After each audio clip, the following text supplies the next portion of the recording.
खुलुमबाय आं जनालि बर' गोजोन मोनाबिलिनि गाहाम हामलायनायखौ बयनिसिमबो जासिहरनाय थाबाय। नोंथांमोनखौ आंनि जनालि रादाबाव बयखौबो बरायनानै लाग्रोनाय जाबाय। दिनै 2023 मायथाइनि 10 सेप्तेम्बर नोंथांमोननि थाखाय आं गोदान खौरां लानानै फैबावलायबाय। अन्नानै भिडिअखौ जोबजासे नायलांदो। कंग्रेस हानजानिफ्राय मोनसे गेदेरथार खौरां। कंग्रेस दोलोआ खुंथाय गोहोआव फैयोब्ला एबा इलेक्शननि बिसायख'थियाव देरहासार जानो हायोब्ला कर्नाटक राजस्थानाव जेरैबादि आइजोफोरनो 2000 रां होगासिनो दं आरो गोबां आसनिफोर होनाय बादि जोंनि आसामावबो गेस सिलिन्डारनि दामखौ 500 राङावनो मोननाय खालामनानै होगोन होनना बुङो आरो लोगोसे गृह लक्ष्मी आसनिनि गेजेरजों लोब्बा थानाय गासैबो आइजोफोरनो 2000 रां होनाय जागोन होनना बुंथियो कंग्रेस दोलोनि दैदेनगिरि भुपेन बरा बिथाङा। बेल' नङा, आरोबाव 23 लाख सुबुंफोरनो साख्रि होनो हायाजासिम राहा खालामना होनो थाखायबो खोथा होदों भुपेन बरा बिथाङा। कंग्रेस दोलोआ जेराव थागोन एबा जाय जायगायाव सरकार खालामगोन बे जायगायाव कर्नाटक मडेलबो बानायनायनि थिरांथा लादों बिथांमोनहा। आलफानि मुं लानानै रां दाबि खालामनायाव 3 दायनिगिरिफोरखौ हमदों आसाम पुलिसआ। आसाम पुलिसनि क्राइम ब्रान्चनि रिपर्टनि बादिब्ला दिसपुर पुलिस थानानि बाथरबारि टमालिनि थागिबि देबप्रकार भगवती मुंनि सासे फालांगिरिखौ माखासे साननिफ्रायनो माखासे दुथांफोरा कल खालामनानै आलफानि मुं लानानै 5 लाख रां दाबि खालामहरबाय थादोंमोन आरो गुवाहाटीनि गुबुन गुबुन जायगायाव फैनानै रांखौ होफैनो थाखायबो बुंथिहरबाय थादोंमोन आरो जुदि रांखौ होफैयाब्ला बायदि जाथाय खालामनोबो हुमखि हरबाय थादोंमोन दुथांफ्रा। बेखौ लानानैनो गिनाय मोनना देबप्रकार भगवती बिथाङा दिसपुर थानायाव अजद होफैदोंमोन। बेनि उनावनो क्राइम ब्रान्चआ गोख्रोङै संदाननानै 3 दुथांफोरखौ हमनो हादों। जेआव फोनांनायनि गेजेरजों दुथांफोरखौ हमनो हादों। हमजानाय दुथांफोरनि मुङा फारियै गौतम तालुकदार 35 बोसोर बैसोनि, बिथाङा सासे मोब्लिबाव खामानि मावग्रा आरो बेनि अनगायैबो बिक्की थाप्पा 39 बोसोर बैसोनि, बिथाङा जेएनआरसि हस्पिटालनि अक्सिजेन अपारेटर आरो तपन तालुकदार 26 बोसोर बैसोनि, बिथाङा जेएनआरसि हस्पिटालनि सासे सिकिउरिटि गार्डमोन। मोनसे गोनांथार खौरां, नखराव संनाय गेस थानायफोरनि थाखाय मिथिनो गोनां खौरां। जाय बिथांमोनहा रन्धन गेस एबा संग्रा गेस दं बिथांमोननि थाखाय माखासे खामानि मावनानै लानाया गोनांथार। नंगौ, नोंथाङा थारखौनो खोनादों। आईओसीआ लाख लाख नखरफोरनि थाखाय मोनसे मेसेज फोसावदों। जाय बिथांमोना रन्धन गेस सालायो बिथांमोननि मबाइलाव आईओसीआ मोनसे गोनांथार मेसेज हरदों। नोंथाङा गावनि आधार कार्डखौ कनजुमार नाम्बारजों थाबैनो लिंक खालामना लानो नांगोन। गेसजों सोमोन्दो थानाय गासैबो फोरमान बिलाइफोरखौ नोंथाङा थाबैनो 30 सेप्तेम्बरनि गेजेरावनो केवाईसी आपडेट होनो नांगोन। केवाईसी आपडेटखौ साफ्रोमबो सुबुङानो होनो नांथारगोन। ड्राग्स लानायनिफ्राय सांग्रां जा। ड्राग्सजों लोगोसे बायदि समाज बेरेखा हाबानि हेंथायै बारग' NDFBनि संदाननाया सोलिगासिनो दं। बेबादिनो फिन आरोबाव सनिबारनि मोनाबिलियाव बारग' NDFBनि मोनसे हान्जाया क'क्राझार जिल्लानि हाब्रुबारि गामियाव ड्राग्स बाहायग्राफोरनि हेंथायै संदाननाय जादों होननानै मिथिना मोन्दों। बे संदाननाय समाव हाब्रुबारि गामिनि गावबुराजों लोगोसे बैसोगोरा सुबुंफोरा मदद खालामो होनना मिथिना मोन्दों।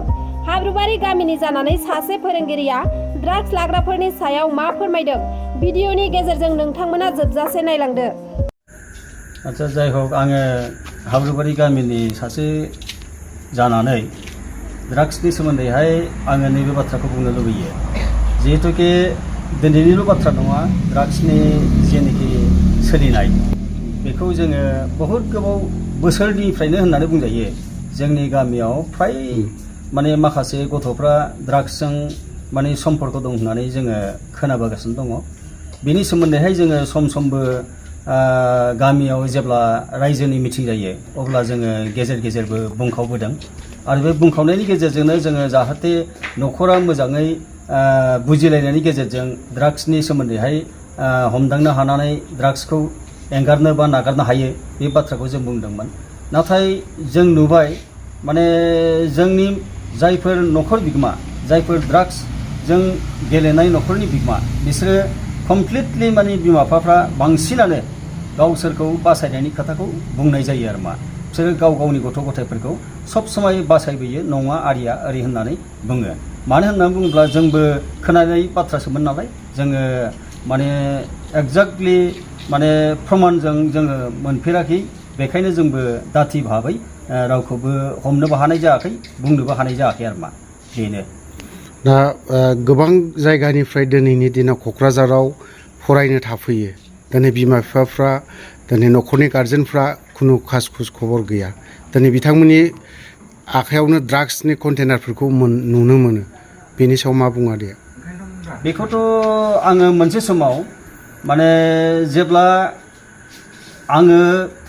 आंबो सासे अबसे फोरोंगिरि जानाय समाव जोंहा सासे आंनि लोगो फोरोंगिरिया ड्राग्स जाबाय थानाय समावहाय सासे गथ'खौ हमनो मोनदोंमोन आरो बे हायार सेकेन्डारि फाइनाल होग्रा गथ'मोन लोगो लोगो बे गथ'खौ फुंनि बेलायावहाय हमनो मोननानै बेनि एडमिट कार्ड बेनि गासैबो बेगाव गासैबो माने थांखु सिलिम बेबादिनो ड्राग्सनि माखासे बेसाद मुवाफोरखौ लोगो लोगो हमफानो मोनदों आरो बे गथ'आ खारखुमानानै गुवाहाटीसिम खारनानै गावनि फरायनायखौ लान्दा खान्दा खालामना लादों दिनैसिम मा रोखोमाव सोलिना दङ आं बेखौ बुंनो हाया बेखायनो आङो ओरैबादि लुबैदों जे जोङो बे ड्राग्स बेसादखौ माब्लाबाबो एंगारनो हायाब्ला जोङो बेजोंनो जोबस्रांगोन होननानै आंहा फोथायनाय दङ बेखायनो जोङो नांगौ समावहाय जों गासैबो लोगो नांनानै जाय ड्राग्स फानग्रा सोबग्रा जाग्रा बिथांमोननि सायाव नोजोर लाखिनानै बिथांमोनखौ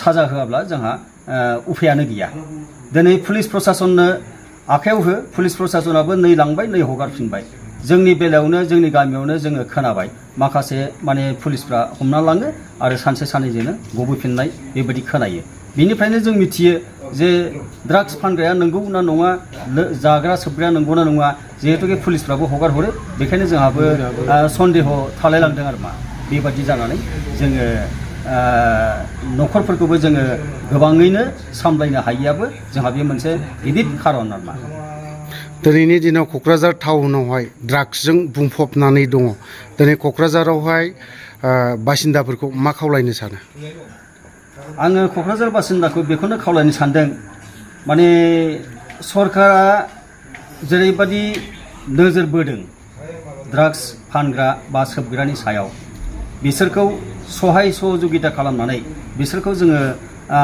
मदद होफानानै बै ड्राग्स फानग्रा बा सोबग्राफोरखौ जोङो जेरैब्लाबो हमनानै जोंहा मा राहा लाथावगौ आयेनाव मा दङ बेखौ लायोब्ला आङो मोजां मोनगौ आरो आङो रायजो राजाफोरखौ खावलायदों जोंनि बिमा बिफाफोरखौ खावलायदों जाहाथे गाव गावनि गथ'फोरनि सायावबो नोजोर लाखिनानै जों गामिनि रायजो राजाफ्राबो नोजोर लाखिनानै जाहाथे सोरबा दङब्ला बेखौ गोख्रोङैनो गोख्रों साजा होनायनि मोनसे आयेननि बेबस्था लायो बेखौनो आङो खावलायदों आरो मा दासिमनि खौराङा बेखिनियानोमोन नोंथांमोना आंनि भिडिअखौ जोबजासे नायजोबलांनायनि थाखाय रोजा रोजा साबायखर थाबाय आरो नोंथांमोना आंनि भिडिअखौ नायनानै मोजां मोनदोंब्ला अन्नानै लाइक शेयार साबस्क्राइब खालामनानै हो जाहाथे आं नोंथांमोननि थाखाय गोदान गोदान भिडिअनि आपडेट लाबोबाय थानो हायो एसेनोसै गोजोन्थों।